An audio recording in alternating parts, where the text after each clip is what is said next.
Kwaniriza alaba Sol TV enkyalero program omunyo kumacha sawa 2 paka sawa 3 buli kumacha tubeera tuguse amanya gange zetu simapolo togera kubiriwo nebyo ebisomooza bana Uganda mukasera kano kenyini nga sikasera kangu eri abazadde n'abayizi oboolyawo ne bananyuni masomero okutwaliza wamu kasera kakutegeka abaana okuddayo ku masomero era ketalo eruda neruda sawa ya school fees tebeera nyangu tusasidde nnyo abafunye ebizibu tene tusanyukira abo abafunye ebirungi twabuuzako nti mwasise mutya basebo ne banyabo yona gye musinziira okulaba nga bwe nkutegezeza nti kaseera ka kuzayo baana ku masomero tujja kwongera okwekanya ensonga ya ebyenjigiriza ate tunule ne ku nsonga y'ebyobulamu kuba byonna byebimu ku ebyo ebikwata ku muntu wa bulijjo mu kaseera kano kennyini ensonga ebadde nnyo ku bbula ly'eddagala mu malwaliro ga gavumenti okumpi ebitundu eby'eggwanga ebisinga mu kaseera kano twategezeddwa nti waliwo ebbula ly'eddagala n'olunaku lw'eggulo minisita w'ebyobulamu Dr. Jane Ruth Acheng yalabiseeko eri Parliament okunyonyola ku nsonga y'emu naye ate n'akissa ku ministry ey'ebyensimbi okuba nti terrorism ssente mu budde kyekiviiriddeko amaterekero g'eddagala National Medical Stores okubeera nti nago tegasobola kutuusa eddagala ery'amalwaliro ag'enjawulo mu budde ono ate ne ministry nayo negamba nti ssente tuziwaayo kati awo tetumanyi mutuufu yaani omukyamu yaani mu nsonga eyo naye ng'ekisinga obukulu kyekyokuba nti abantu bo bagenda maaso n'okufa kuba eno nsonga ya byabulamu abantu bagenda maaso n'okubonaabona nga bagenze mu malwaliro oboolyawo gye basuubira okufuna obuyambi tebabusinkanayo mpozi ate n'ensonga y'ebyenjigiriza olwaleero ye selection ya abayizi abagenda okuyingira senior 1 egenda maaso wali ku Uma Grounds Lugogo ennaku zijja kuba 2 olwaleero n'enkya okukakasa nti abo abayiseewo abasobodde okuyita ekyomusanvu ate bagenda masomero ago gye basazi choices zaabwe mu mbeera eyo twegatiddwako buli wakuna tubeera ne RCC Dep RCC wa Kampala mbaka wa president mu kibuga kino naye ate atwala kitundu ekyalubaga mu ntegeka yennyini Herbert Anderson Burora alina ffe enkyaleero buuza batulaba neyanziza Apollo nebaza mukama atuwadde omukisa nate kuba abalamu tubeeko kye twongera ku nsi ye njagala okwebaza omusumba nkuliko n'ebikujjuko eby'emyaka 12 emyaka ino giyina engeri gye giddukamu naye kagiyina engeri gye gyetooloolamu naye bw'otunuulira emyaka 12 n'otunuulira ne olugendo olutambuddwako biki ebivudde mu lugendo olwo ndowooza emyaka giri worth celebrating. Congratulations Pastor Aloysius Bujingo ne Makula. Buweereza bukuze. Buweereza busajja kudde. Ndowooza toyinza kati kwogera ku njiri noyogera ku investment mu media noyogera ku kuwabula abantu erinnya lya Pastor Bujingo nga teririimu oba erinnya lya Salt media nga teririimu. So congratulations, ekyo nakyo tukyebaliza Mukama. Ndowooza ebirala katubyogere nga suppose waliwo kunyombesa wano Kigose Mityana ne Philip Mukama okuva e Bushenyi bagambye nti balabe ba programu eno sitera kutumira abantu bakwogera ku batulaba naye abo njagadde mbogereko kubanga bankakasiza nti lwakuna tebavaako naddala ku sheeno ekyo kyebaliza Mukama mwebali kutugoberera. Amina. Mulala ye Vastin ali ku United Repair Shop side zentinda naye agambye nti kwali atulaba tweyanza nnyo tweyanzeeke. Honorable Lumu Richard ye mubaka wa Parliament wa Mityana South muna kibiina kya Democratic Party nsanyuse nnyo sebo buuza abatulaba ku Sol TV. Abatulaba ku Sol TV nange ndi wa mukisa nti nzize wano omulundi gwange ogwokubiri ate nensangawo Dep RCC yankuba ekkuuli namaliriza ndi ku kitanda ono yennyini Burora naye kakati mukakasa nti kati alaba ntambula nkomawo abatulaba bebala okutulaba ekizibu kimu kyendaba mu Kampala abakulu bano abatwala ekibuga Kampala temukyali kkubo ddungi n'erimu bwe liti kubanga nvudde Luzira mu binnya nenzija nga mpalapalanya nsalaasala ne buli gy'osalira binnya byerere kati omukyala Kisaka tubadde tumusaba ani lwakuba no tebatukkiriza kubaako we tufukamira kuba tunaga nti katugambe bannayuganda tugende ku City Square tufukamire Burora ajja kugamba banaawo tiyagasi naye tuba tuzze kwegayirira mukyala ndooza ati yeetaaga kwegayirira nedda amakubo mabi batuyambe kuba ndowooza liriizi ezizazze batandika okukola ku makubo gasusse kubanga kati ne bw'oyita mu lino ebinnya bitandise mpisa awo waliwo akakubo akatono nojja n'okkuka wano Makamba Road binnyo wano bw'otuuka wali wasezi nnyo awo yambuke awo waliwo ekinnya akamotoka kaba katono tuyitawo kati ate omusana gwaka kati enkuba bw'eneetonnya onoowulira. Mityana ali atya? Mityana mulungi tuyina ebizibu kubanga mu nsi muno engeri Katonda gye yatuwa ekibonerezo ya bulumi ati wabeerayo ebintu bingi waffe waliyo omwana bamusudde mu kabuyonjo ensekanyonyi bamusudde mu kabuyonjo naye kissanyu teyafudde kakati gyali ali mu ddwaliro Mityana bagezaako ku rehabilitation ate mwana muto wa mwaka gumu n'emyezi nga 3 ekirala nina aka social media akatambulako waliyo omwana gwe baali bafumbizza n'adduka mu bufumbo akati abafamire ye ne bakuŋŋaana abantu nga 10 ne bamukuba emigga emiyitirivu okwagala omutta obusi obufumbo buno tebabukaka ate oli mwana muto bwa myaka ndoza bw'omutunuulira nga 14 kakati abakyala bano batera okubeerawo ku bintu ebitayamba nnyo bayogera kino bayogera kiri nandibadde nsuubira bandibadde kati bali ebyo gye bakubidde omwana oyo basobole okumuyamba oba wekongo simanyi naye bw'abanga waawano nalabye ekintu ekyanumiza nnyo omutima. Tweyanzeege omulabi wa Soul TV kati tutandika okubaganya ebirowoozo kugambye nti ensonga ya buweereza era yeetuleese naye nga tugenda kutunula nnyo ku kisaawe ky'ebyobulamu n'ebyenjigiriza kaseera kano kennyini saawa yakuzaayo abaana ku masomero naye ensonga y'ebisale ensonga ya ebisabibwa requirements okuza abaana ku masomero byonna ebyo bikyaliko akabuuza gavumenti tenaba kuvaayo mu bulamu bulukufu bagambye nti batutegeeza nti bakyali mu nteeseganya ne bannannyini masomero naye ate ensonga y'obubi bw'ebigezo nayo vulugu eyabadde mu PLE results nayo erinnya ku mimwa gy'abantu mpozi n'ekyokuba nti abayizi mu nkola eno eya UPE nabo tebakola bulungi ebbanga lyonna tuli kuki abayizi bagenda tusasula nsimbi nyingi basoma tebasoma naye ate n'ensonga y'eddagala nayo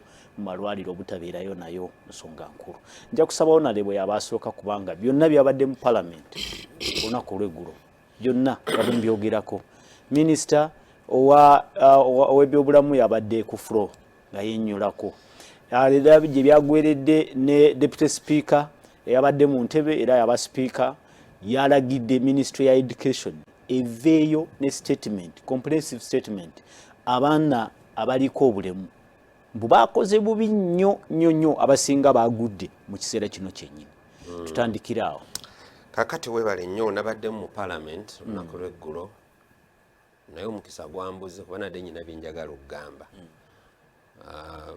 kakati nasoose nentuula eri ewala nendowooza nti bw'obeera ewala oluusi bayinza okusongako kuba oli wala omukulu n'atansongako kati nenvaayo nenzija ntuulira ddala wano kumpi nga ndowooza eri kati wakulabira obulungi osanga bwe naatuula wano naye era omukisa naye sigufuna naye ekyo nze tekinkola bubi naye ate tekinkola bubi lwa nsonga nti ffenna tetuyinza kwogera ku lunaku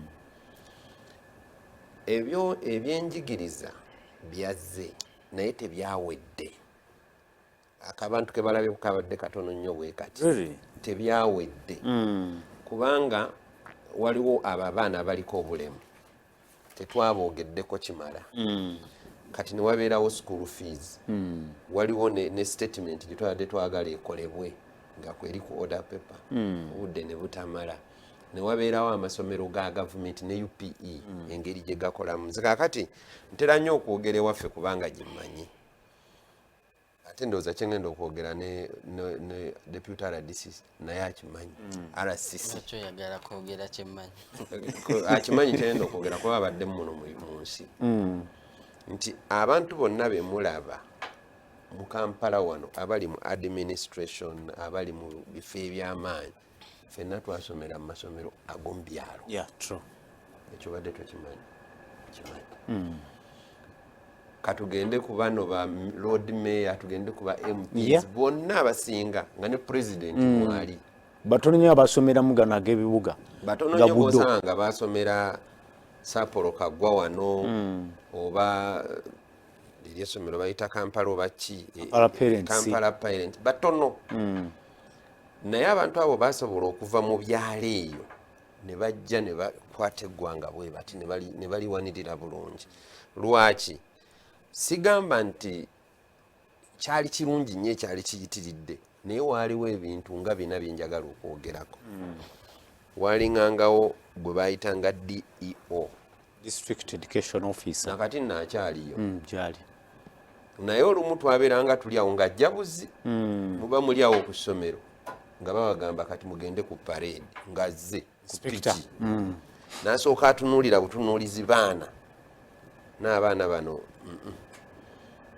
ono mukyafu ono nasooka atunuulira bodde omuntu kakati muba muli awo najja era nga temumanyi nayingira mu kiraasi ng'okusoma kutandise agwa bugwi alabe omusomesa ono byasomesa byo byebyo abitegeera kakati DEO kumulaba omala ate kukola appointment olwaleero mu ofiisi ye olwaleero ekyo nakyo kizibu ekyokubiri byebikozesebwa mu masomero nina essomero nze lye nasomeramu nga ntandika okusoma baliyita St Kizito Primary School Kibanyi Primary School this time twakozeko bulungi ku ssomero eryo naye ogenda n'oyamba buyambi personally n'ogezaako okuyamba essomero lirina abaana 600 kuba lya UPE 5 nga mu n'abagwamu nelirina abasomesa abo only 4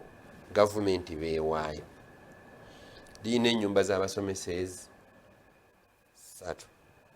kakati headmistress wange ate abeera Mityana mu town naye namugaa nti otwambula otya okujja beerera ddala wano nakkiriza kakati okubeerawo kwe ne kuyamba essomero lino erikola bulungi naye ebizimbe ebimu nze mbizimbyeko kuba nze nasanga abaana basomera mu miti nga kankole kyenkola ebizimbe ebyasembayo ku ssomero lya UPE ku ssomero eryo erya UPE babizimbawo mu 2006 SFG 2006 2007 ne batuwa classrooms 2 by then 2006 2007 oyinza okusanga mwalimu abaana ng'ebikumi 200 kati bali 600 tebongerangako tebalina kye baali bakoze ebitabo ebigibwamu ebisomesebwa nabyo byakufumwa tebiriyo textbooks omwana w'omukyalo atuuka okukola ekibuuzo ng'asomye okuva mu P1 paka mu P7 nga textbook agiraba mu ngalo za musomesa nga tagikwatangako engeri gye batesitingamu abaana ab'ekibuga n'abaana ab'omukyalo nayo yanjawulo wano abaana baffe bakomawo ne tests every day every now and then. Kakali ate ab'omukyalo bwadde eka asooka kunona mazzi n'ateekako emmere n'anona ente n'anona akabizi anti buli mu nsiko. Kakati watuukira ebyo byonna obbimala jjukira yatambudde ku makya okgenda n'atambula n'okudda aba akooye aba ayina kwebaka. Ebyo byonna bizibu bye tulina okutunulamu ng'eggwanga ne tubitunulamu ne tuba ebizibu bino tubijjawo tutya kubanga ensi eyonooneka kufa kwa byanjigiriza. Kakati eyo kankomaawo ngende awalala kusasula abasomesa. Abasomesa abo bemulaba bazira bange aba gavumenti obusente bwe babasasula. Kakati kankuwa ekyokulabirako kitono nnyo. Omugaati guli ku siringi 6. Somesa afuna sente meka? Aba primary tebali 5,600. Kale katugamba 5,600. Naye omugaati guli ku sente meka? Guli 15,600. Bwe wati. Kakati naye ayagala ali omugaati n'abaana be. Kati gulayo emigaati 2 per week. Oba oli ku sente meka? Obeera mu mutwalo n'ekintu. Mitwalo 2. Ogula essukaali.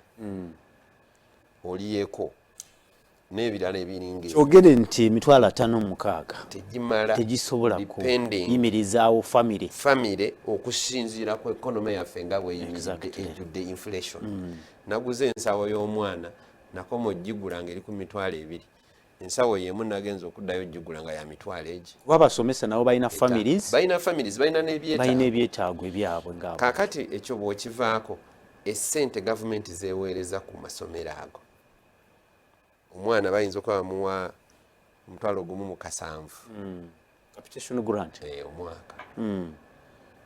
Kakati 1,700 gy'emigaati 4. Oyo okuyita kwe kuba kuli ku Katonda. Ekitegeeza bingi oba biwerako ebiviirako ebyenjigiriza okubanga bwe biri mu kiseera kino kyennyini. Okutereeza nga bwe byandibadde bibeera. Ekizibu kye nnina ne gavumenti nti eruddewo nnyo kati ebimu n'ebimanyiira.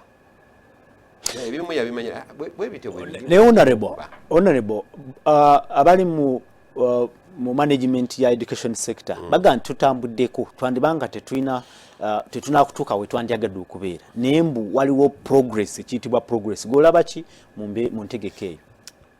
Kakati nyina motion gye ngenda okumuvinga. Ngenda sikyayagala kuwulira kintu kye bayita examination fees. Registration examination registration fees. Sikyalaba makulu gaakyo kubanga argument yange eri wano. Article 30 etugamba nti education is a right. Yeah, it is a right. Akati nyinza okugamba nti nze ndi muzadde naye nsobola okusasulira omwana wange mu ssomero eriri private. Naye biri ebibuuzo bya gavumenti balina obbiwa buli n'ekitongole UNEB kya gavumenti. Yes. Ekitongole ekyo ki UNEB tukiwa budget. Mu budget eyo mubaamu n'ez'okugolola ebibuuzo. Kakati examination fees zino zikola mulimu ki? Ekyokubiri, examination fees ziri prohibitive. Zijjawo ne article 30 kubanga ongambye it is a right. Gwangambye gwobireese gwangambye gwe gavumenti lwaki mbisasulira abaana babikole bukozi. Olwokuba ziri prohibitive ojja kusanga nga abaana abamu gino emitwalo 2 egitaakoze ebibuuzo bebaga nti bali absent nga sente zino zabalemesa. Kale Dep RCC ndowooza otandikirawo wennyini owulidde council lumu ensonga zakoonyeeko inspection obutabeerawo ebikozesebwa mu masomero emisala gy'abasomesa n'ebirala nti bye biviiriddeko ebyenjigiriza byaffe okusigala nga bwe biri bye twogerako olwaleero. Neyanziza Apollo njagala okwebaza honorable nti ensonga agitunuulidde holistically. Kati ensonga z'ebyenjigiriza nga sekita nze nzaawula mu mitendera nga 5. of course egimu honorable zagikonako waliwo okusoomooza okuli mu byenjigiriza in terms of policy policy framework tuliteteeka ngetteeka lirina ebizibu nti bw'oba oyina liberalized sector ya education do you have capacity to compete waliwo capacity ya public ne private schools to compete byonna nebyo bitambulira ku mutendera gwe gumu ojja kwekanga nga certainly not. Honorable ayogedde ku ba DEO olwaleero ba DEO bankizo nnyo mu kusuula amasomero ga gavumenti. Why? Genda olwaleero okole survey okujja kusanga nga buli DEO ayina essomero awali essomero lya gavumenti. Really? I've done this study. We nasemberayo nempanika mukwano gwange Thomas owa Bugarula gundi akirinya linvuti Taylor John Taylor ali mu Busoga Kamuli North some the constituency of Tijani Zijani Taylor John okay. John Taylor yali ayina lukuŋŋaana lw'amasomero lw'abakusomesa nampita naŋŋamba jangu oyogereko n'abasomesa baffe kimanyi oyina ebigambo ebirungi ebisobola obbazaamu amaanyi kola ki so tugenda naye nga meeting ey'okukuŋŋaanya abasomesa n'okwogerako nabo waliwo abagikuba abamu ba head teachers abalala bannabyabufuzi bagamba nedda ono agenda kwonoona akalulu abakalulu bwe bakanoonya genda mu kitundu ogulira abantu omwenge niwe tunatandika okudda mu bino mbu abasomesa tutereze ebyagundi biri expensive ebinjigiriza naye jangu mu kitundu n'emitwalo gyo 10 ogulira abantu walagi ovayo nga basiimuuse eyo mentality y'abakulembeze abali mu parliament abatali beewaffe nambe bakulembeze abatali beewange abali mu parliament yemunono tebanywa myenge egyo bwegityo n'abalala abali ku mutendera gy'olowooza nti okutereeza sekita kyandibadde primary ngendo kyolowooza of course nga ba DEO balina amasomero of course ne wano have had it all over so weekanga nti education sector ekirala ojja kusanga nti abali mu kukola implementation za policies waliwo conflict of interest ogamba okuregulatinga school charges naye abakubaganya ebirowoozo oba balina okuba at the forefront of that discussion ekirowoozo kino kibakuba amasomero kati tugeze mu ag'enjawulo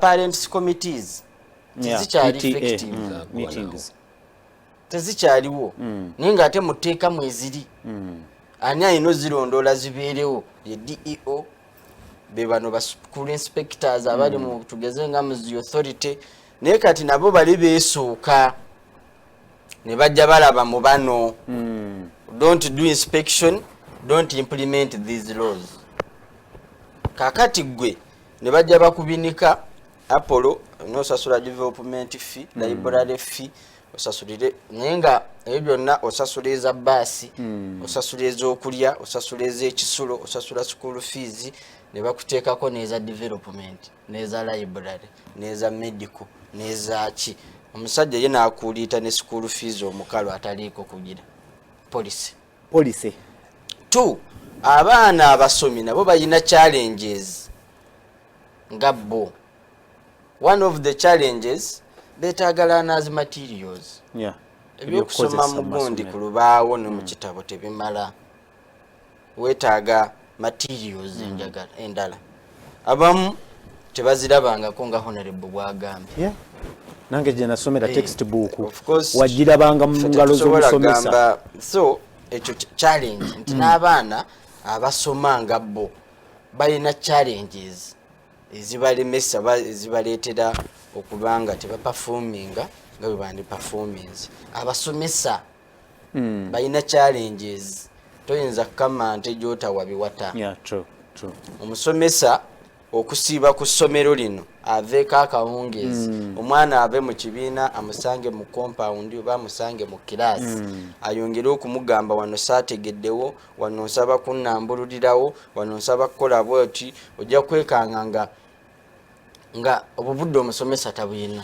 bw'ava mu kiraasi adduka kuyiriba kuvuga boda tukagatewo okitegeera kasooli we yamulese bweru kati naye agattagatta omulimu gwagwagala sigamba nti tagwagala tuvulaba tuleme kuba castigatinga nnyo for absenteeism sometimes it is warranted talina kyakukola tubeere bantu yesu omulimu nagusaba ndi musomesa naye nina challenges wandibaddewo police ng'abaana b'abasomesa nabo tebasasula kale lindako katono these are important issues tugendako katono mu break ogenda okutandikira alaba Soul TV program omunyo ku makyamanya gange zetusimapo tuline honorable Richard Lumu yembaka owa ekitundu akiikirira ekitundu eky'Emityana South mu parliament tuline Dep RCC wa Kampala ku lw'ekitundu ekya Lubaga Herbert Anderson Burora tuli ku buweereza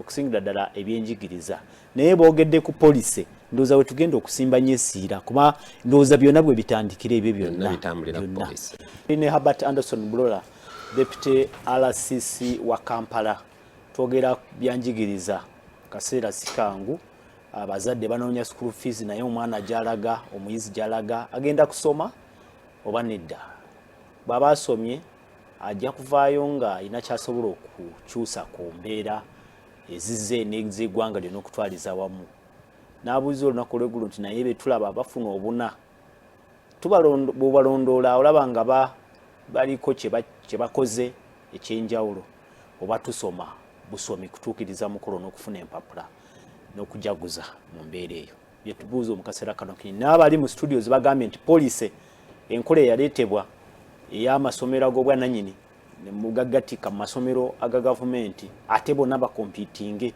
wewavudde ndowooza n'ensonga eno ndowooza honorable Sarah Opendi omukyala ow'ettololo yajogeddeko olunaku lw'eggulo nti ensonga y'okwagala obuna yeviiriddeko obuzibu abantu batuuka okubba ebigezo amasomero gatuuka okubinika abantu abazadde ebisale esente nyingi naye nga baagala bapika abaana bafune obuna so nga ate okusoma kyandibadde kubanguka n'okumanya n'okuba n'amagezi agasalira ebizibu ebya community naye ng'okusoma bwe kubanga tekuvaamu entegeka ey'okuba nti abantu balina obusobozi obufuna solutions to the challenges mu society oba mu community okusoma kubeera tekutugasiza mu mbeera eyo kandabe obubaka buno then tugende ewa Herbert Anderson webale kuweereza onale mu lumu mutwebalize nnyo nti yeebale kubeera ndoza kutegeeza MP wa Mityana South nze kansala LC5 Busunju Town Council Salongo basudde Charles tweyanza nnyo tweyanzeeke Herbert so ngojjeeko omusomesa okuba nti ayiriba n'obutaba na budde bumumala kubeera ku ssomero eyo challenge abaana bano okulemera mu ssomero beetaaga inspiration bateeka okubaako abantu bebeegomba bebalabirako kwegamba n'asoma ng'agamba njagala kubanga gundi tebakyaliwo njagala kubeera nga munnamawulire gundi ennaku zino inspiration ntono role models are few why very few kubanga values tezikyaliki how you achieve what you want is no longer the means bino bitugamba the means justify the end no the end will justify the means oba ntya kasitantuuka etuuse so inspiration you have credibility issues n'abanaddiini olina credibility issues ne bannabyabufuzi bifuyita baserebu nabo olina credibility issues ne baserebu olina credibility issues na buli omu so abayizi abaana tebalina be ebintu begomba ebyo by the way mubiwulira ng'ebitono n'ebyo ebimu ku bibeeza abaana mu ssomero n'akolerera ekintu nti njagala kubanga gundi we must look into the issue of credibility.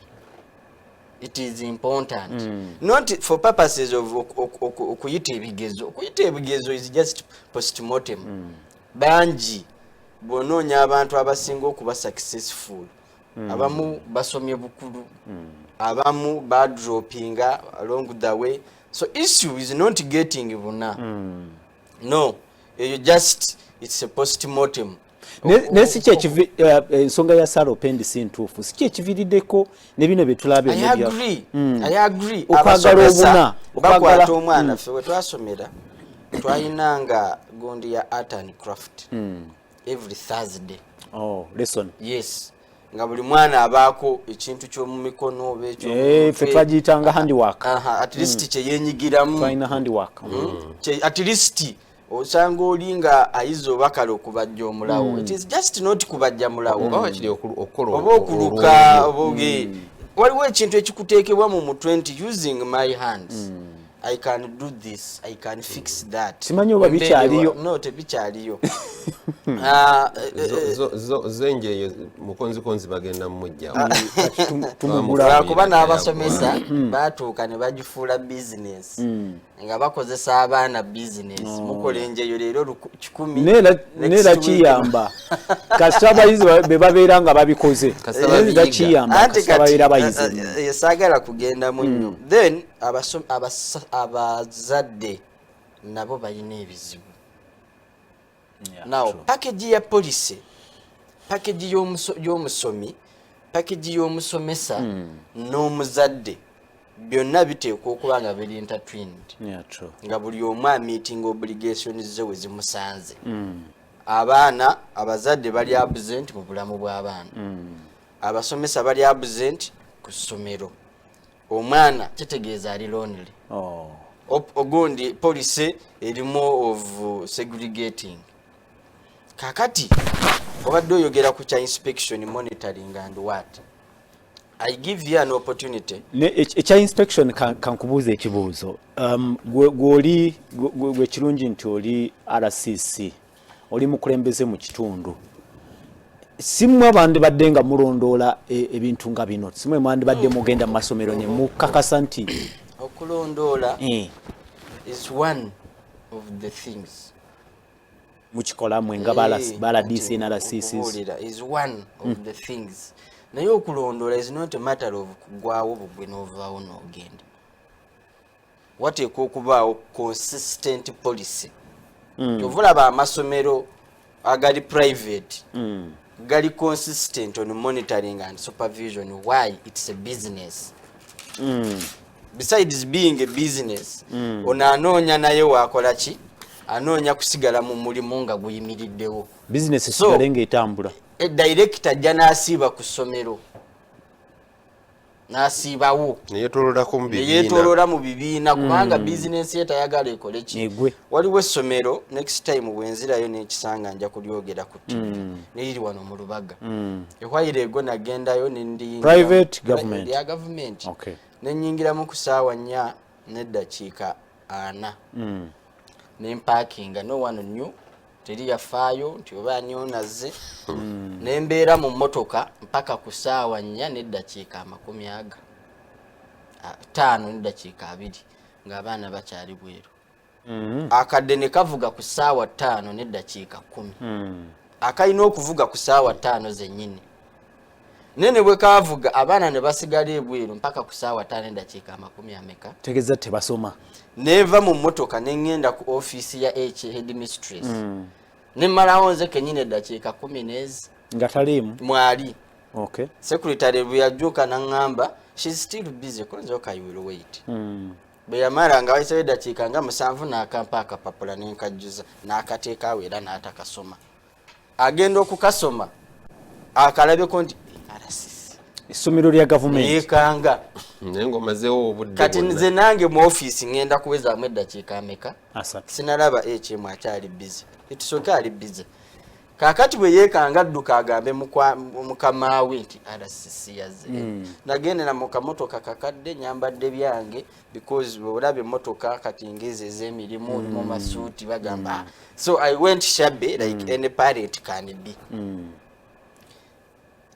HM nalyoka papa we are sorry nimugamba okay it's okay ekitegeeza abakulira amasomero bali ku byabwe kamaleyo tebefiira you shouldn't be sorry why are you sorry weren't you busy no I should have seen you earlier ngamba nedda kitegeeza it is a routine potyo bwokola omuzadde yenna bw'abazze yeetaaga okulabibwa mu budde wajjidde oba oli bize oba oli kina yadde yakola ebiki ebirala naye azze amazaawo naye nekisoke nenfuluma ebweru omugamba laba bali abaana laba bali abasomesa kitegeeza saawa ziri mukaaga eno period efudde baana tebasomye that is one bali ku ssomero linako nga mpunzika ne mubuuza how can you raise a serious citizen who is not punctual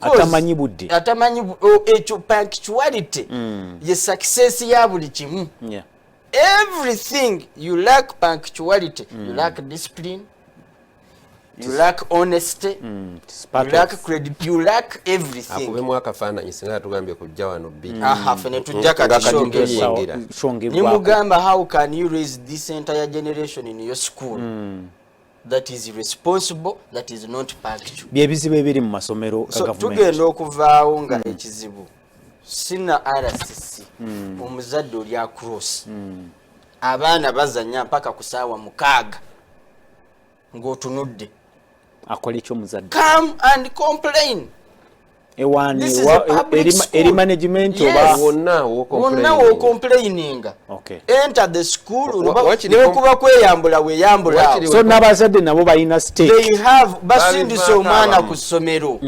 oteekwa okulondoola omwana agenze ku ssomero kukola ki abamu abaana babasindika ku ssomero kubejjako genda osiibe ku ssomero honorable tugenda okutandikira wenyini tubuulire kati olwakadde way forward tugenda kukola tutya okulanga ebintu bino bikyuka ekirungi nti mwe mutuula mu parliament gye musobola oba oliawo okubaako n'eddoboozi ery'enjawulo saagala kulimba tugezaako kye tusobola era kyobula nti ensonga eno bwe yazze eggulo debate yabadde y'amaanyi debate zabadde z'amaanyi eggulo 3 ekwata ku police ekwata ku eddagala mu malwaliro nekwata ku byenjigiriza kinkozeho binti obudde bugenze naye nabadde njala nnyo okwogera ku byenjigiriza ku bya bujjanjabi ne minisita wa finance unzike ekyebyenjigiriza then nja kuwa eddakiika 2 eddagala kati kye tulina okukola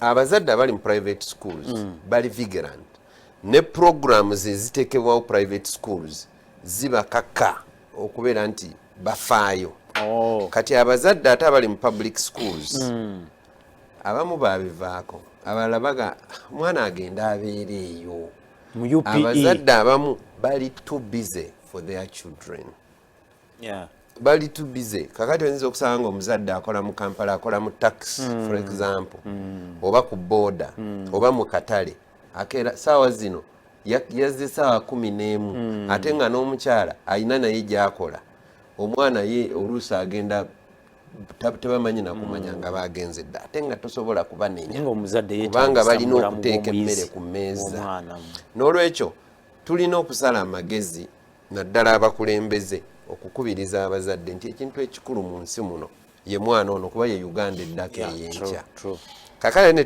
abasomesa nze abasomesa mbeebaza omulimu gwe bakakola mbeebaza nnyo kubanga omusala gw'omusomesa sisobola gukolera nganze mutono ddala naye bagezaako naye balina nabo okutuyamba ate bategere embeera ensi gyerimu newankubadde nti nze nina okukkiriza nti Uganda ku bugagga bwe tulina mu Uganda singa teri abonaaboneramu kankubuuza ekibuuzo ekyokuba nti amasomero ga gavumenti tegaliimu bikozesebwa abasomesa baawo tebafuna bulungi misaala n'ebirala byonna byetwogeddeko lwabubula bwa ssente nti tetulina ssente tukola budgets era mwalabye nga tudibetinga budgets era ssente ezo ne tuziwaayo naye ssente eziweebwayo ntono tezimala essomero nga Sekanyonyi CU primary school taamu ne bagiwa $3,000,000 to run the school.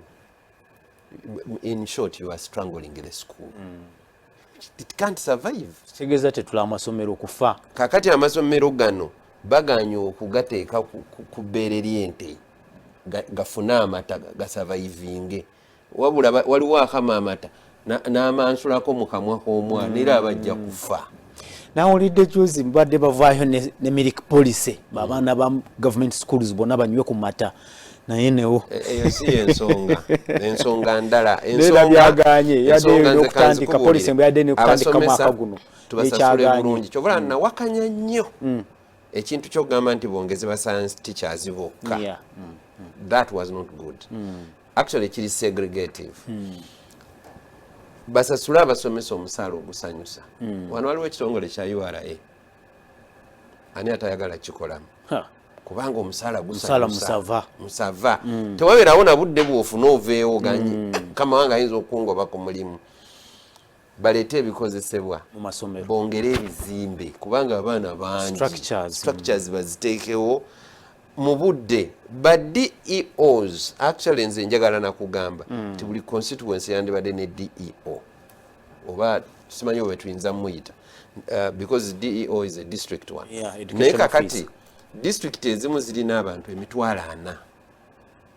Kakati tebereza ono wano muyita muti education office owa Kampala kati anaakola ki amasomero mayitirivu talina bikozesebwa bimala amakubo mabi sente nazo ntono is overwhelmed. Kati Mityana district erina abantu 38,000. It is a wide vast area. Ne bw'omuwaka piki bw'aba agenze mu area emu ya busujju ayinza kugikolera myezi 3 ate olwo taamu eba ekola ki tuyanzeke tusigaze eddakiika ziringa 5 zokka naye bw'obanga okyasobola okusindika obubaka busindike ku noti 7 noti emu mukaaga noti 99 noti mukaaga kansome mpola 070 emu mukaaga 0 99 0 mukaaga zindika obubaka otuwe ekirowoozo koleki okulongoosa okutereeza ebyenjigiriza mu ggwanga Uganda. Mbadde njagala kantu katono nnyo ku kintu ekyabadde mu palamenti eggulo. Omanyi waliwo abaminisita banansonyiwa kuba mmanyi balaba lwe bajja nga bazze kujooga nsi. Really? Yes. Olunaku lw'eggulo wabaddewo ejjoogo bujoogo tewaliwo kirala kyabaddewo. Baminisita bano bombi batuula mu cabinet owa finance n'owa health bombi babaayi. Kati ekyamuleese wano mukayanire wano kwegamulaga ensi tibane tulina ebizibu ebyenjawulo. You are in administration. You have the money. Lwaki mujja okuyombe babadde baagala kutujooga mu bujoozi kulaba tudduka tutya kino ekizibu. Really? Tewaliwo kyadde boogera kyaddemu n'amakulu n'akamu kubanga ate honorable Tayibwa musajja mugezi namukakasize eggulo nti mugezi nnyo. Ya debate yagisaze nako ngalaba nabo bajooga bujoozi naye muyina prime minister mubeera mu cabinet. Why are you coming here? Ensonga zino mwandibadde wadda naye bali wano awandiise empapula nga 10 azisomedde eddakiika 3. The whole thing was annoying. Era singa speaker teyagambye nti tewabaawo debate olunaku lwegguladde wagenda kubaayo akakyankalano kuba buli omu nalabye ng'obusungu bumuyize muvudde mu mbeera ono minisita n'ono minisita n'akasimu kamala kiwange ate mu kyonna abantu ababonaabona bano ate abaweebwa omusolo bebafa. Ekizibu ekyo no kibaddewo ebbanga ddene honorable interagency coordination teriiwo mulimu ekizibu buli agency ne ministry weeri bakola byabwe n'abalala ne bakola ebyabwe n'abalala ne bakola ebyabwe. Kati president kyalina okukola kintu kyangu nnyo kuba prime minister ono ekimuteesaawo kulaba kulaba nti buli kimu kitambula buki bamugobe kubanga alabika talina kale amugoba awulidde. Herbert, eddakiika 3 way forward. Way forward, tewetaaga ba DEO 10 ku ulawuna n'okulambula amasomero. No, you just need stringent measures. Bwetukusanga essomero lyo ABCD violating ze kino, cancel the license, full stop. Yes. Secondly, license zino buli ssomero buli omu wano obutadde wano license buli n'omukkiriza okusomesa n'atalina facilities alina license. Waliwo akali mu galagi nakyo amasomero osanga essomero lirina license neweebuuza lino lyagifunye litya onakkirizibwa atya okusomesa buli wamu oli talina kisaawe naye alina kalina oyakwalifayinga ogenda kusomesa ki ng'abaana tebalina byamizanyo ng'abaana tebalina expansive areas for even other activities. So ndowooza ministry erekeraawo esooka eyimirize nga bwe twagamba tutuyimiriza okuggulawo constituencies waakiri tuconcentratinge ku masomero amatono tugawe ekimala ekyo is despicable. Apollo nange minister wa finance, minister wa health mujje kukubaganira mu public. Where have you been? At least mwekubira akasimu to the show tugende ne position bweti kuba buli omu yadde amanyi nti alina okuwa statement wakiri tugende tugambe mutusonyiwe. Actually they should have come to apologize. Abantu baliri bafa. Apologize. You don't come to complain. There is no excuse for loss of life. Ekizibu ky'eddagala kigenda komawa kyo kigenda komawa ate ekizibu bino ebizibu tubyogera buli every day. These are the issues we talk about. Eddagala malwaliro liragawa netumaliriza nga tulinayo n'ensimbi ze tutwala okwokya eddagala eribeera nga we cannot afford to have excuses all the time. If you are a minister who is busy for public work, get out, go home, go do your business. This is not Sibyabuwaze. I am tired, by the way, of Amangwago. No, waliwo abantu abakooya bakuwadde omulimu nga toyina budde bwagwo. Why do you take office? Yogere nabo mu kigambo why do you take office? Tusibule kigambo ekisemba gamba mukama munnange ensonyiwa nina businesses zange nina mwami wange nina abaami banfudde bize nsonyiwa sijja kusuka. But don't take, these are not privileges. Chovula bono everyone ali mukulya nguzi ono ali mukulya kiri oli ali mukusika kiri ono alwanira trip. The issue is the value you add to the public services, nothing else. Ni mujja kuyombera mu parliament, mujja kuyombera mu naye bakugambye minister wa health, minister wa finance, they should apologize to the country. Okay. Honorable, ekigambo kimu eri bannayuganda, ekigambo ky'engamba bannayuganda naddala abatulaba kusooka ddala baagala ennyo ensi yaffe, naye abantu bano abatukulembera naddala ekintu kye nalabye mu palamenti eggulo newankubadde njagala beetondera ensi naye kabalonda yandibadde abayambako emirimu girabika gyagaana kubanga kye nalabye eggulo kwegamba evidence eraga nti tulemeddwa bintu biganyi. Oyinza otya nga tojja kutwalira abantu ddagala nti oli yannyima ssente nga ziri budgeted, nga ziri mu budget.